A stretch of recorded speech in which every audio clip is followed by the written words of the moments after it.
इस वक्त पूरी दुनिया के सामने एक बड़ा बिजली संकट गहराता जा रहा है। चीन से शुरू हुआ ये संकट जर्मनी के बाद अब लेबनान तक पहुंच गया। ऐसी संभावना है कि भारत को भी अगले कुछ दिनों में बिजली कटौती का सामना करना पड़ सकता है। अब बात लेबनान की करते हैं। 60 लाख लोगों की आबादी वाला ये पूरा देश अंधेरे में डूब गया है। अगले कुछ दिनों तक बिजली कटौती जारी रहने का ऐलान किया गया है। ईंधन की कमी के कारण देश के 2 बड़े बिजली उद्योगों को बंद कर दिया गया है। 2 पावर स्टेशन में बिजली उत्पादन ठप। लेबनान के 2 बिजली स्टेशन पर ऊर्जा उत्पादन 200 मेगावाट से नीचे गिर गया।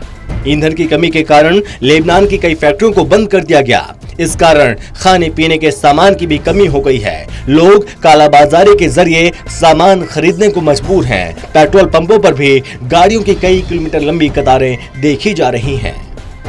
सेना के ईंधन भंडार का होगा इस्तेमाल। अधिकारी ने बताया कि देश की बिजली कंपनी अब सेना के ईंधन तेल भंडार को इस्तेमाल करने की कोशिश करेगी, ताकि अस्थायी तौर पर ही सही लेकिन बिजली संयंत्रों का संचालन किया जा सके। लेकिन ऐसा भी जल्द ही नहीं होने वाला है। बहुत से लेबनानी सामान्य तौर पर निजी जनरेटर के भरोसे रहते हैं जो डीजल से चलते हैं, लेकिन इनसे भी लंबे समय तक बिजली नहीं रहती है। लेबनान की आर्थिक हालत इस वक्त काफी खराब है। इसके कारण यहां आयात की जाने वाली ईंधन की आपूर्ति प्रभावित हुई है। लेबनान की मुद्रा साल 2019 के बाद से 90% तक गिर गई है। लेबनान में और गहरा सकता है बिजली संकट। यूएन का अनुमान है लेबनान में आने वाले दिनों में ईंधन संकट और गहरा सकता है। देश की 79% आबादी गरीबी रेखा के नीचे जीवन गुजार रही है। बढ़ती बेरोजगारी और मुद्रा का अवमूल्यन भी परेशानी खड़ा कर रहा है। और इस बीच राजनीतिक अस्थिरता ने इस संकट को और ज्यादा बढ़ा दिया है। लेबनान को तेल भेजता रहेगा ईरान। ईरान ने कहा कि वो ईंधन की कमी से जूझ रहे लेबनान को तेल की सप्लाई करता रहेगा। कुछ दिनों पहले ईरान ने हिजबुल्लाह आतंकियों की देखरेख में लेबनान में कई ट्रक ईंधन सप्लाई की थी। ईरानी विदेश मंत्री हुसैन अमीर बदुल्लाहियान ने बैरूत की यात्रा के दौरान कहा, ईरान का लक्ष्य भविष्य में लेबनान को तेल आपूर्ति सुनिश्चित करने का है। ईरान समर्थित लेबनानी शिया समूह हिजबुल्लाह लेबनान के लिए ईरानी ईंधन शिपमेंट की सुरक्षा कर रहे हैं। चीन में भी बिजली संकट, कई फैक्ट्रियां बंद। चीन के पूर्वोत्तर इलाकों में शुरू हुआ बिजली का संकट अब बढ़ता जा रहा है। हालात यहां तक पहुंच गए हैं, कई फैक्ट्रियां, मॉल, दुकानें बंद करनी पड़ी हैं। उत्पादन ठप होने से जरूरी वस्तुओं की कमी देखी जा रही है। बिजली की कमी के कारण एप्पल, टेस्ला जैसी बड़ी कंपनियों को अपने उत्पादन में कटौती करनी पड़ी।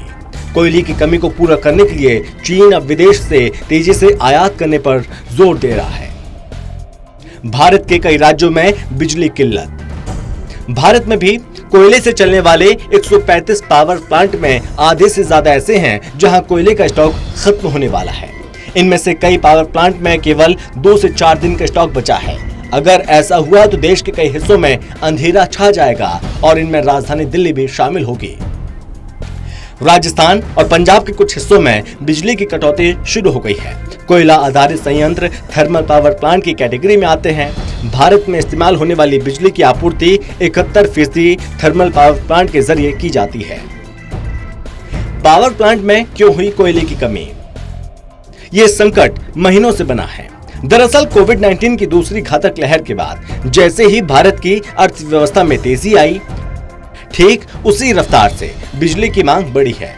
2019 के मुकाबले इस वर्ष के अगस्त-सितंबर माह में कोयले की खपत करीब 18% तक बढ़ गई, क्योंकि मांग पूरी दुनिया में बढ़ी है और इसके चलते वैश्विक स्तर पर कोयले की कीमतों में 40% इजाफा हुआ, जिससे भारत का कोयला आयात गिरकर 2 साल के निम्नतम स्तर पर आ गया।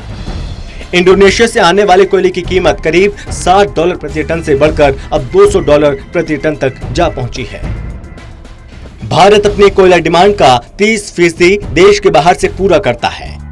वैश्विक स्तर पर कोयले की कीमत बढ़ने का नतीजा ये हुआ कि देश के अंदर कोल इंडिया ने भी कोयले की कीमत बढ़ा दी है। चीन के पोर्ट पर भारत का कोयला फंसा होना। बता दें कि भारत का 20 लाख टन कोयला चीन के पोर्ट पर महीनों से फंसा हुआ है।